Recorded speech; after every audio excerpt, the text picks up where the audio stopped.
we are going to be reading real words today, my friends. I'm going to talk about the reading patterns that are in each word one at a time. Then I'm going to show you the word and let you apply those reading rules to spell the word. Read it. You ready? Now, these are not going to be super easy words. These are going to probably be on the newer side of reading. Some of these you might not have even ever seen in print before. You might have heard them spoken, like acquiesce. Acquiesce. How many times have you seen that word written? You can probably hear it and say it just fine, but reading it, you might not associate with the same word. So we're going to be seeing a lot of these more complicated and difficult words in print so that we can demystify them, get them all organized, read each sound, and turn them into readable words, not scary, crazy, random sequence of letters. All right, so for our first word, I'm going to teach you the spelling patterns, the reading patterns that are in this particular word, and then I'm going to have you read it. Okay. When you see AR together in the same syllable, which is almost always they're in the same syllable, it's usually going to say R.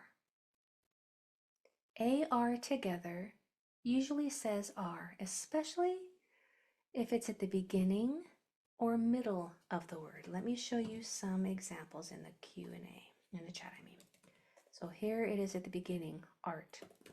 Here it is in the middle, barn. When AR is at the end of a multisyllable word, then the sound changes, but we don't need that rule for this word. We only need that AR usually says R, especially if it's at the beginning and middle.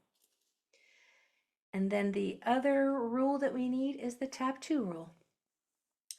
If a vowel has 2 consonants after it, it will say it's short sound. Okay? AR says R.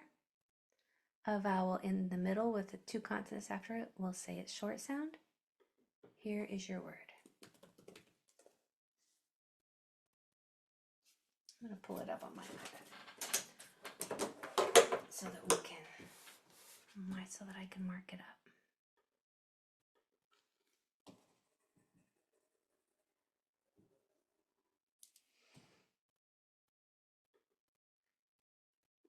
up. Okay. So our word was this. And we have that AR at the beginning that says R. That's an R-controlled vowel. When you see any vowel before an R, that's going to make a different sound than you would expect. And then here's our short vowel, because it has 2 consonants after it. Short E says eh. So our sounds are ah, or R, d, n, t. Ardent, ardent, ardent. How was that one? Did you get it yes or almost A? Good. Yes, you got it, A almost. Good. It means enthusiastic. If you are an ardent reader, you're enthusiastic about reading. All right, this next word. Good job, everybody. This next word has 2 C's in it that are making 2 different sounds. C will always make the k sound unless the next letter is an E, I, or Y. Then it will make the S sound. So C will always say k unless the next letter is an E, I, or Y. Then it will make the S sound. Okay, that's the first rule you need for this word. The second rule is the tap 2 rule. So you know the tap 2 rule. If a vowel has another vowel 1 or 2 doors away, then it makes it long sound. If not, it makes it short sound. Okay, here is your word.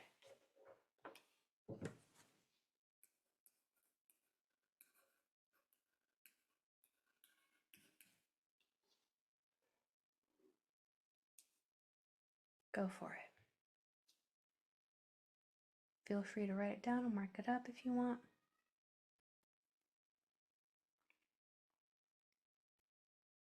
Okay, so these two C's are going to say two different things. This one's going to make its normal sound because it's normal. This one, however, is not going to make its normal K sound because there's an E, I, or Y after it, so it's going to make its S sound. This O is going to make its short sound ah because of the tap 2 rule. This A will say A because of the tap 2 rule. This E will say E because of the tap 2 rule. So we have K, ah, p, o, a, s, e, n, t. Complacent. Complacent. Complacent. Y, yay, you got that one? Or A, almost? Is it a V, C, C, V? Let's look. Vowel, consonant, consonant, consonant, vowel. So it would be just divided right there and right there. Complacent. Nice job, you guys. It's about, I would say that's about half got it on the first try and half got it almost.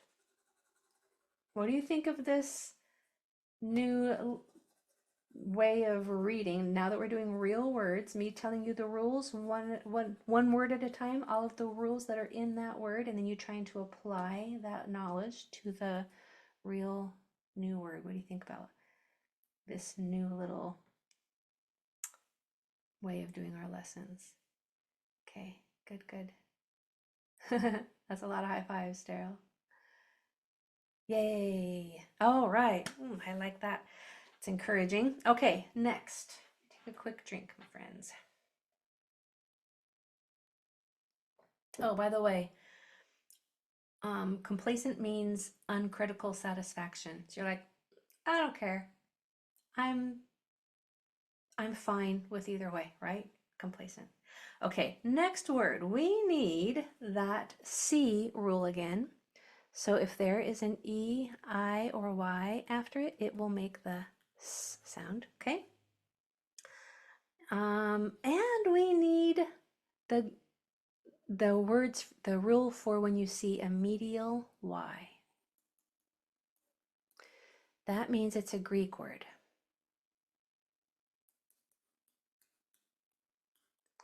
It's a Greek word and the Y acts like an I. Okay, Y will act just like an I would. Also, I want to talk to you about this S.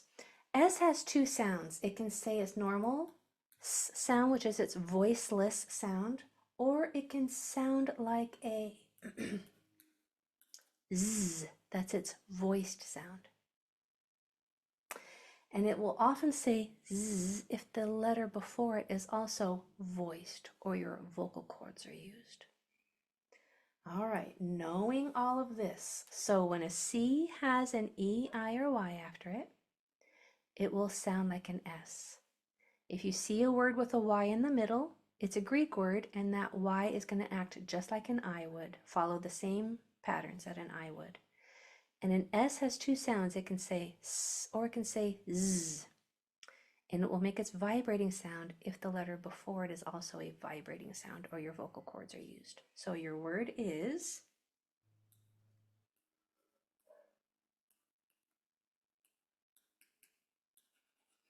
it's a little bit of a doozy. Go for it.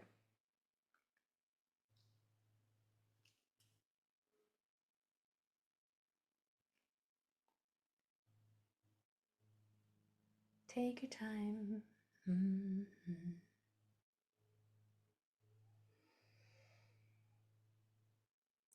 Why does that second C not say? There's it. C will say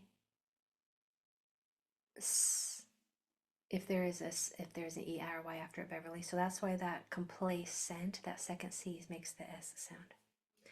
All right, we're still working on this word. Okay. How are we doing? This one's kind of a crazy one to look at, isn't it? But we're going to demystify it.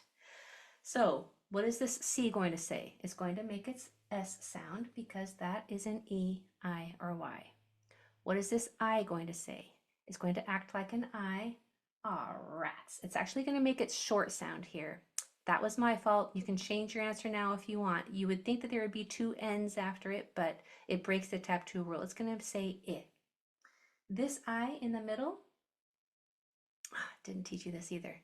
I'll get better at this, my friends. This I in the middle and this I in the middle both are making the short sound because of the confident rule. When I is in the middle syllable like that, it gets to say I, regardless of if there are two consonants after it or not. And then this S is going to make its Z sound. All right, so reviewing, I'm not going to tell you the word yet because I'm going to add what those two things that I missed so that you can try it again if you want. So this I is going to make it short sound I for no reason that I know of except for it's a closed syllable. So that's a rule breaker sound right there.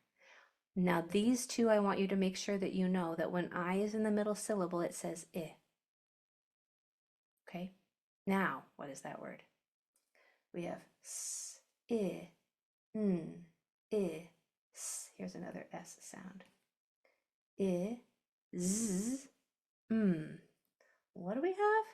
Si, sin, sine, sinis, sinisi, cynicis, cynicism. That's kind of a tongue twister, isn't it? Cynicism, cynicism. Cynicism means that you are skeptical, like you're cynical of something. Cynicism.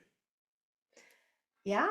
How is that one? Even with me and my weakness in teaching that word, how did you do? Yes, why you got that one, or A almost? Good. If you were able to get that, despite your teacher being a weak teacher for that one, then well done, my friends. All right, next. We have, okay, so in this word, we have the tap two rule. So a vowel will make its long sound if there's another vowel in the next one or two spots. The rule that you're going to need to know the most is about A. A will make the schwa sound. Down, back up, and around. How do you make an upside down? Oh, this way. There it is. A will make the schwa sound when it is almost to the end of a multi-syllable word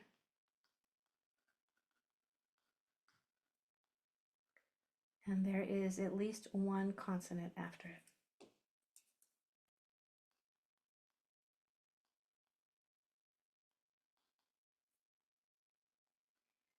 So when A is almost to the end of a multi-syllable word and there's a consonant or two or three after it, it will change to the schwa sound and say ah.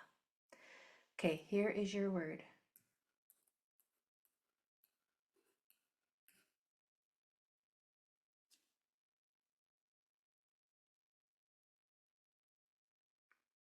Take your time, mark it up.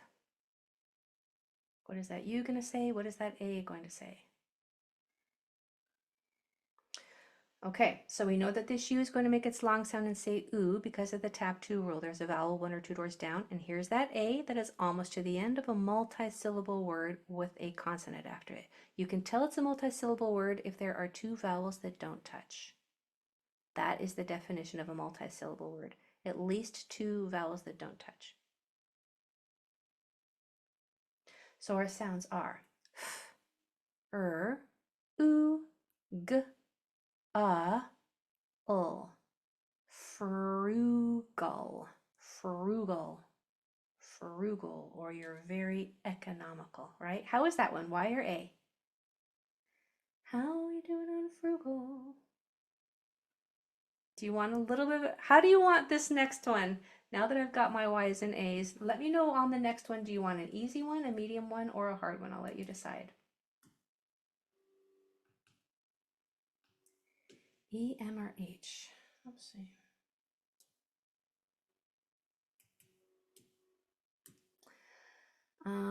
Hard, hard, hard, hard, medium, hard, hard, medium, hard. Okay.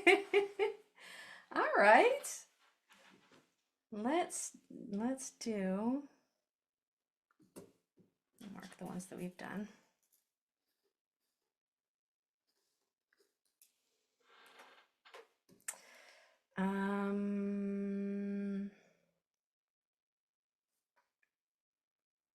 Okay. Let's try this one. We need the tap 2 rule, and we need this rule.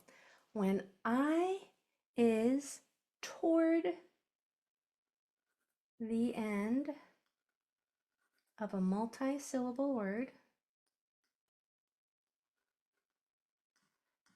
and there's a vowel after it,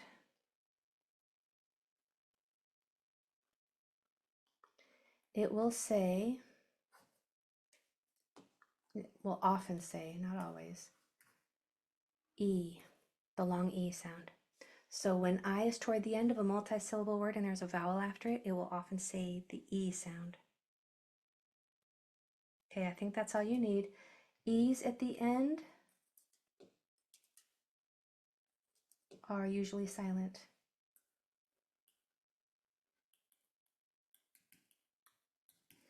But they are there for a reason, so you have to figure out why that E is there. It's usually to make the vowel 2 doors back, make its long sound. Okay. Let me just make sure that's all we need.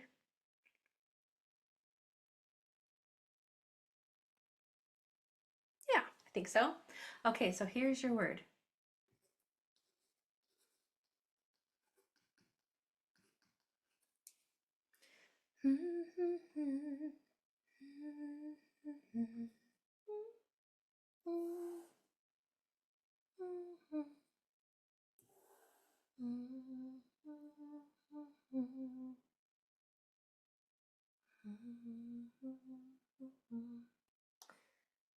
Okay, so we have this E is going to say E because there's a vowel 1 or 2 doors down. This U will say U because there's a vowel 1 or 2 doors down. Here's our I that's toward the end of a multi-syllable word with a vowel after it. So it's going to say E.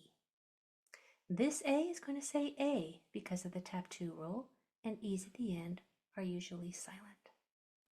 So we have E, P, U, D, E, A, T.